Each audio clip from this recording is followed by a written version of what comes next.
وہ کتنا ہی بھوکا کیوں نہ بندر ہو اور درخت کے اوپر ٹنگا ہوا ایک پھل ہو، وہ نیچے بیٹھا دیکھے گا، ہاتھ اٹھائے گا، نہیں پہنچ سکتا تو بے بس، اسے اتنا بھی نہیں آتا کہ ڈنڈا کہیں سے لا کے اس کو جھاڑ لے۔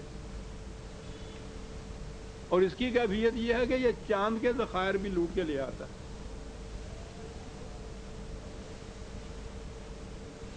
قوتیں دی ہوں اتنی بے پناہ، فطرت کا کنٹرول اس کے اوپر ہو یہ صاحب اختیار،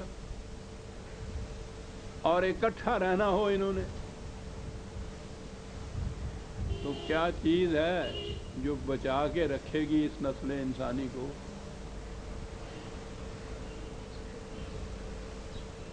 اگر اتنا ہی کچھ انسان کو دیا ہوا ہوتا، اس سے زیادہ نہ ہوتا۔ مغرب نے بہت کاوش کی تو ان سے کہا کہ جی ٹھیک ہے، انسان کو عقل دی گئی ہے، عقل کے ہاتھوں ہی تو سارے وہ نالہ ہیں، جہنم بن رہا ہے سارا مغرب، مغرب کے ساتھ کمبختوں نے مشرق کو بھی یہ کچھ بنا دیا۔ بیٹل آف وٹس،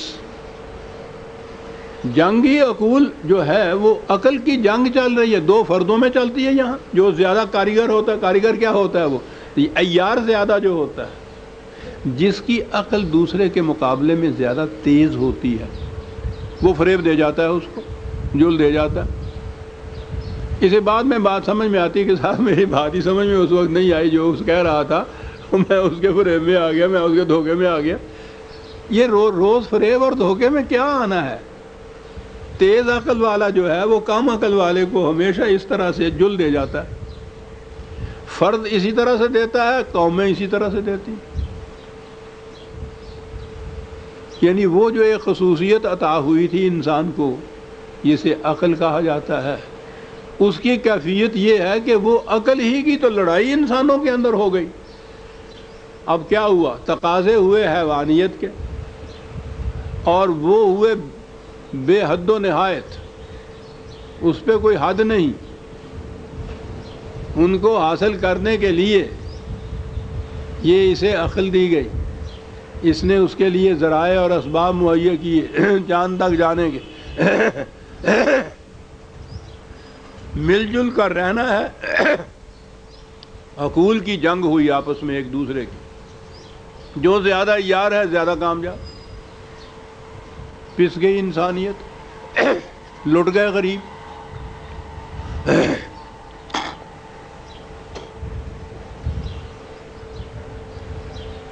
عزیزان من، اگر آپ آج کل یورپ کا لٹریچر کہیں پڑھ رہے ہیں تو آپ کو معلوم ہو، ہم لوگ تو یہ چھوٹے چھوٹے پیمانے کے اوپر اس جبر اور جور اور بھوک اور پیاس کے ہاتھوں کچھ روتے ہیں، ان کی چیخیں آپ سنیں تو سن نہیں سکتا آدمی، آسمان تک جا رہی ہیں۔ وہ اس لیے کہ وہ اجتماعی اور قومی چیخیں ہیں ان کی، قوموں کے اوپر جو قوموں کے ہاتھوں بیت رہا ہے۔ کوئی ان میں سے رات کو اطمینان سے سو ہی نہیں سکتا۔ کیا ہوتا؟ سپر پاور جناب کھا جائیں گے۔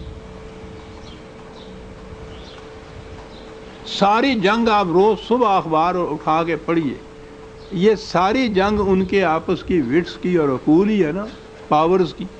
اس نے اس پہ حملہ کر دیا، وہ اس کو کھا گیا۔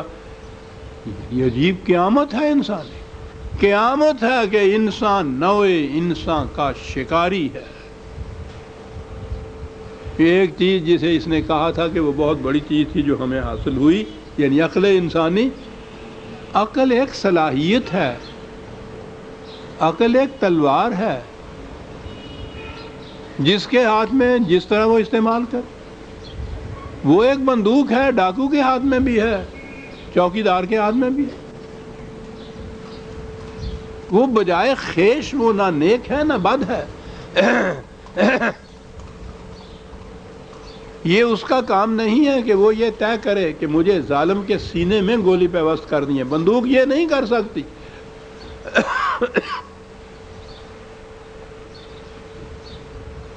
وہ تو بندوق چلانے والا جو ہے اس کا فیصلہ ہے۔ ڈاکو ہے تو جہاں سے اس نے کچھ چھیننا ہے اس کے سینے میں پیوست کر دے گا، وہ کتنا ہی مظلوم کیوں نہ ہو۔ کوئی اگر مظلوموں کا ہمدرد ہے میں نے اسی لیے کہا کہ اگر کوئی ہے یہاں تو اگر کہنا پڑتا ہے نظر ہی کوئی نہیں آتا، تو بہرحال اس کی بندوق تو یہ اسے کہے گی نا کہ نہیں، ظالم کے سینے میں مار، مظلوم کے سینے میں نہ۔ یہ بات کون کہے؟ انسان کی عقل تھی، اور عقل کا تقاضا اس فرد یا اس قوم کے مفاد کا تحفظ ہے جس کی وہ عقل ہے۔ جوڑ کے الفاظ میں انسانی عقل تو اسی طرح اپنے مفاد کے پیچھے چلتی ہے جیسے کتے کے پاؤں اس کے ناک کے پیچھے چلتے ہیں۔ بڑی عمدہ تشبیہ ہے۔ اس کی ناک رہنمائی کرتی ہے نا کہ وہاں ہے وہ گوشت پڑا ہوا، یہ ٹانگیں نہیں فیصلہ کرتی، وہ چلتی چلی جاتی ہیں جدھر اس کی ناک چلاتی ہے۔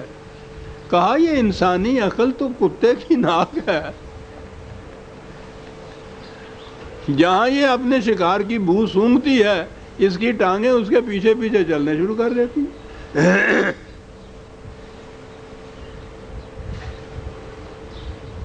عقل ایک قیمتی صلاحیت ہے، بات یہ ہے کہ اس سے کام کس طرح لیا جائے۔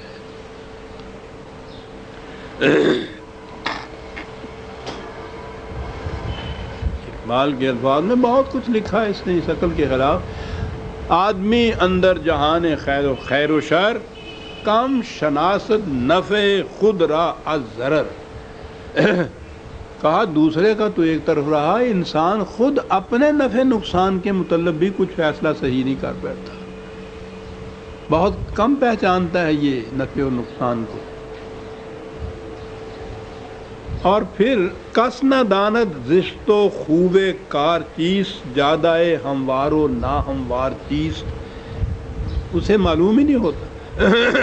ہزاروں فیصلے ہم یہ کرتے ہیں، سینکڑوں فیصلے ہم یہ کرتے ہیں پوری عقل و فکر اور مشورے اور ترکیب کے بعد کہ یہ ہمارے حق میں معاف رکھیے مجھے تکلیف ہے، یہ پانی ہے۔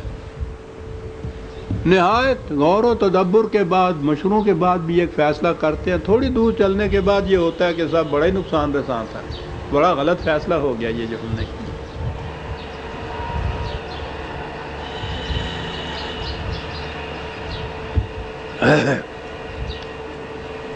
پھر ایک فیصلہ یہ ہے کہ میں نے جو فیصلہ کیا سمجھ سوچ کر وہ میرے لیے تو فائدہ مند ہوا، میرے ساتھ جانے والا جو ہے اس کے لیے نقصان کا باعث ہو گیا۔ اس فیصلے کو کیا کہیں گے آپ؟ زیادہ سے زیادہ اگر عقل صحیح کام بھی کرے تو جس کی یہ عقل ہے اس کے فائدے کی بات کرے گی نا۔ اقبال اسے عقل خود بھی کہتا ہے۔ عقل خود بھی غافل از بہبود غیر، نفع خود بیند نہ بیند سود غیر۔ ہر شخص اپنا فائدہ کوئی، جو یہ نہیں سوچتا اسے پاگل کہتے ہیں، پاگل ہو گیا، اسے اپنے نفع نقصان کی بھی پہچان نہیں رہی۔ یعنی پاگل وہ ہوتا ہے اپنے نفع نقصان۔ تو زیادہ سے زیادہ جو عقل نے کام دیا وہ یہ ہے کہ اپنا ایک فرد کا یا پھر ایک قوم کا نفع جو ہے اس کے لیے یہ کرے، دوسروں کی اس کے فکر نہیں ہے۔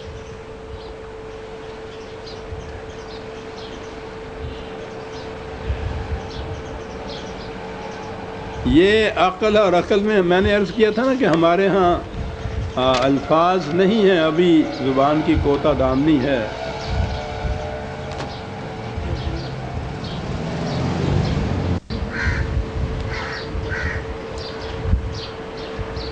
ان کے ہاں یہ الفاظ وہ تنگ آ کر انہوں نے تجربے کرنے کے بعد پھر مختلف الفاظ قائم کیے اپنے ہاں۔ عقل کے لیے ایک تو ان کے ہاں انٹیلیجنس ہے، اور اس کا نتیجہ جو ہوتا ہے وہ کلیورنس ہوتا ہے، عیاری۔